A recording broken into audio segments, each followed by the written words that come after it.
Have you ever caught yourself thinking, why does this always happen to me?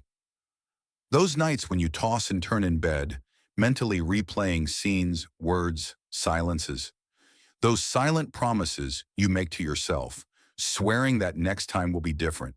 But then, like a vicious cycle, everything repeats. As if some invisible, powerful force were guiding your choices, pushing you, without you even realizing, toward the same kind of pain.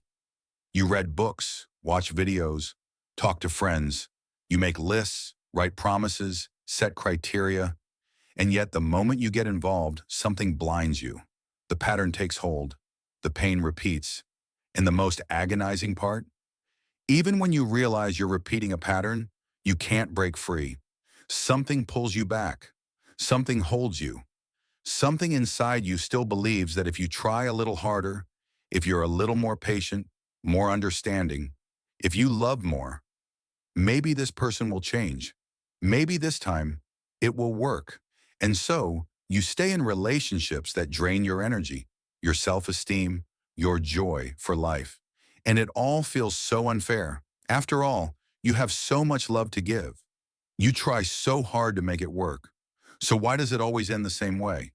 Why do you always attract the same type of person? Freud was one of the first to show us that our romantic choices aren't as conscious as we like to think. And that's one of the hardest truths to accept. Because we want to believe we're in control, that we know what we want, that we choose based on reason. But Freud shatters that illusion with a revelation. Our most intimate decisions are driven by deeply unconscious desires and patterns, formed long before we had any concept of what it means to love or be loved. Imagine your mind as a theater. On stage, you, the adult, act, make decisions, choose, behave. But behind the scenes, an invisible force is directing the entire play. That force is your unconscious. It whispers who attracts you, who makes your heart race, who feels different, when in reality, it's just the same story with a new face. And this play, which you keep performing, has a name in psychoanalysis: repetition compulsion. An emotional loop where you unconsciously relive old emotional experiences, hoping that, this time, you can rewrite the ending. You don't fall in love by chance. You fall because that person triggers something familiar. That subtle way of ignoring your messages, that conditional love that only comes when you earn it, that pattern of pulling away when you get too close. It all feels strangely comfortable, because that's what you were taught love is.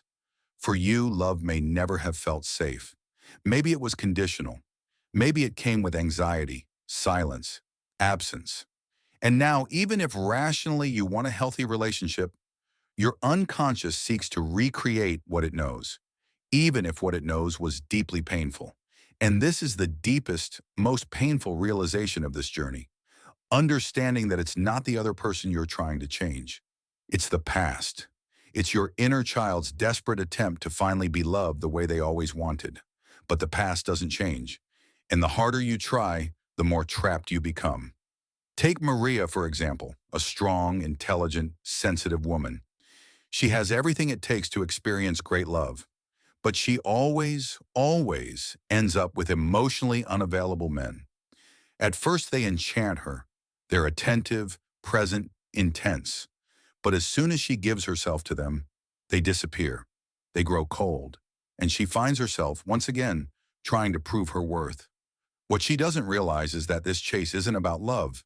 It's about validation. It's about recognition. It's about an old wound crying out, see me, choose me, stay with me.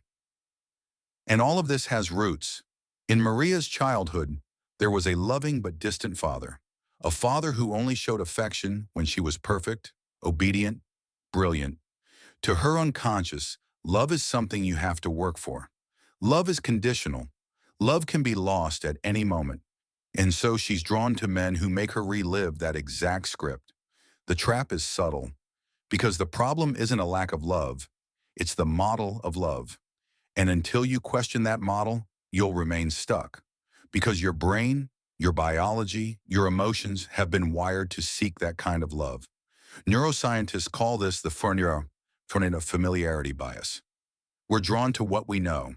And that's why, for so many people, a healthy relationship, one with respect, consistency, and mutual support, can feel boring, monotonous, even uncomfortable. Because a nervous system accustomed to chaos doesn't recognize peace as love. And that's tragic, but it's also changeable. Here's one of the most liberating truths Freud and his successors gave us. What is unconscious can be brought to light. And when you truly see what's happening, when you recognize the invisible strings pulling your choices, you gain power. Not power to control others, but power to free yourself. To say, I recognize this pattern. I know where it comes from, and today I choose differently. This isn't easy, it's uncomfortable, but it's possible, and it's transformative. The first step is observation with attention, with compassion, without judgment. When you feel intensely drawn to someone, pause and ask, what exactly am I feeling? Is this attraction coming from wholeness or lack? Am I seeking connection or salvation? Does this relationship expand me or shrink me? Does it free me or trap me? And most importantly, when was the first time I felt this way? These questions aren't easy. They require courage, but they begin to unlock doors that have been closed for decades. As you become more aware, you start making different choices. At first, it feels strange. Being with someone who doesn't play games, who doesn't make you feel small, who doesn't disappear, it can be unsettling because your body, your heart, your mind are braced for the next blow. They're on high alert. But if you persist, if you breathe deeply and allow yourself to feel, something shifts. You begin to realize that love doesn't have to hurt, that real love heals. Every new choice is an inner revolution. Every time you say no to the old pattern and yes to something healthier, you're rewiring your system. You're offering your inner child a new experience of love, one where they're accepted, valued, loved, without having to fight for it. Yes, there will be relapses, days when you'll miss the chaos, moments when you'll want to run back to that toxic relationship just because it made you feel alive. But in those moments, remember that intensity isn't love. It's trauma. It's the adrenaline of the familiar. It's your brain seeking repetition. And you can consciously choose differently. Healing takes time, presence, patience, but it happens. And when it does, everything changes. You start attracting different people. You find pleasure in stability. You discover beauty in calm. You stop begging for scraps and start demanding feasts. Because you finally understand, you deserve it. You always have. Freud said that making the unconscious conscious is the beginning of liberation. And that's what you're doing now. By reading these words, by reflecting on your story, by facing your wounds with honesty and courage, you're breaking a cycle that may have repeated for generations. You're becoming the link that changes everything, the one who transforms pain into wisdom, who redefines the past and designs a new future. You no longer have to lose yourself in relationships that only confirm your insecurities. You no longer have to cling to those who don't know how to love you. You have the right, and now, the power to write a new script. One where love is a source of life, not suffering. Where you're seen, heard, respected. Where love begins with you and overflows, not the other way around. In the end, it all comes down to this: recognizing that the most important relationship of your life is with yourself, with your story, with your essence, with your truth. And from that inner meeting, everything transforms. Because you'll no longer be searching outside for what only you can give yourself. You deserve a love that's calm, a love that isn't a battle, that doesn't ask you to dim your light, a love that embraces your shadows and celebrates your brightness. And that love begins the moment you decide, once and for all, to free yourself from the patterns that no longer serve you. Perhaps the cruelest realization of all is seeing how much you've blamed yourself over the years for choices that were really guided by a script you never consciously wrote. You've asked yourself, why am I like this? Why do I accept so little? Why do I settle for crumbs?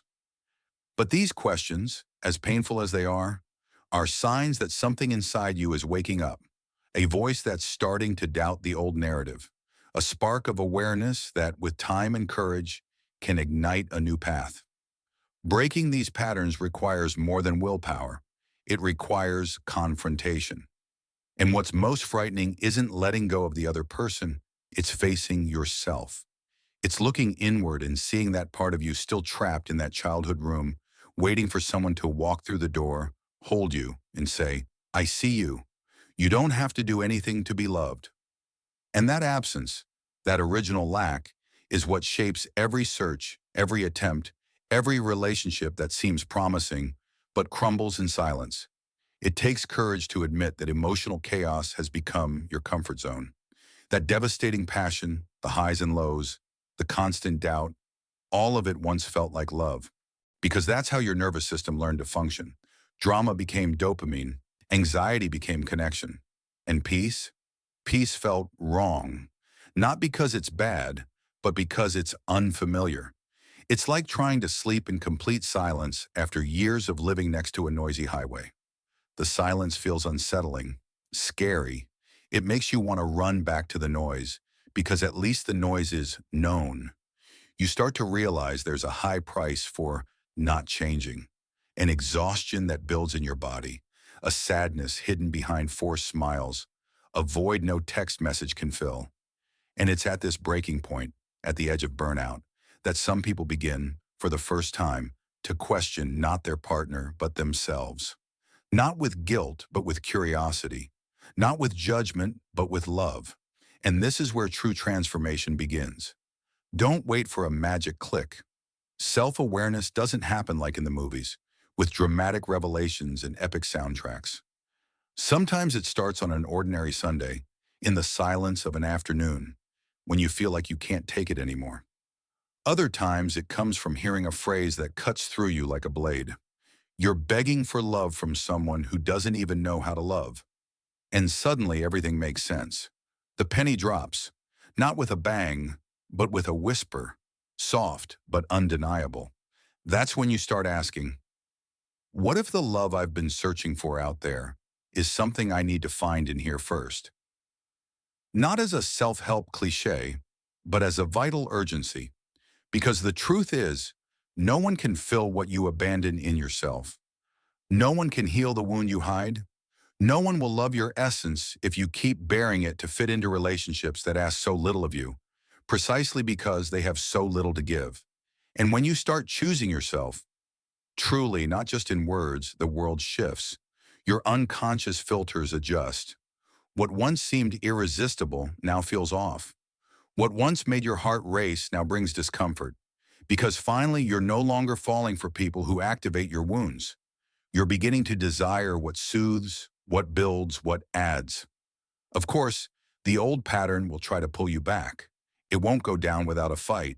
It will resurface in that late-night text, in the sweet memory of how things began, in the sudden longing that screams, what if? But you'll learn to breathe through it, to acknowledge the craving without surrendering to it, to recognize that missing someone isn't the same as wanting them back, that sharing history isn't reason enough to keep writing chapters of pain. Freud said the ego is not master in its own house, but self-awareness is the key that can return control of your emotional territory. Not to erase the unconscious, that's impossible, but to dialogue it with it, to listen, understand, and above all, rewrite it, with new references, new experiences, new choices. Because every time you respect yourself, you're teaching your unconscious a new definition of love. And this is a process, one step at a time. One, no, said firmly. One, yes, spoken truthfully. One necessary distance. One act of self-embrace. One grief fully felt. One new relationship, maybe with someone else, maybe just with yourself. But a relationship where emotional safety isn't negotiable, where love doesn't come with a manual, with hoops to jump through, or with a constant fear of abandonment. This is where the quiet revolution begins, the one that doesn't need an audience, that doesn't seek external validation, that moves in the depths of your being, healing the wounded child, freeing the adult who wants to live a love that's light, safe, and true. And one day you might look back and realize that every wrong partner served a purpose: to mirror your pain, reflect your wounds, show you where self-love was still missing. They weren't mistakes, they were invitations. Invitations to come home, to yourself, to your center. And when you finally arrive there, when you recognize your worth without needing someone else to validate it, when you understand you no longer have to beg for affection, something magical happens. You stop chasing love and start attracting what you've always deserved. A love that doesn't have to hurt to feel intense, that thrives on trust, not fear, that doesn't require effort to exist because it blossoms naturally in the presence of someone who's whole. And that is true emotional freedom.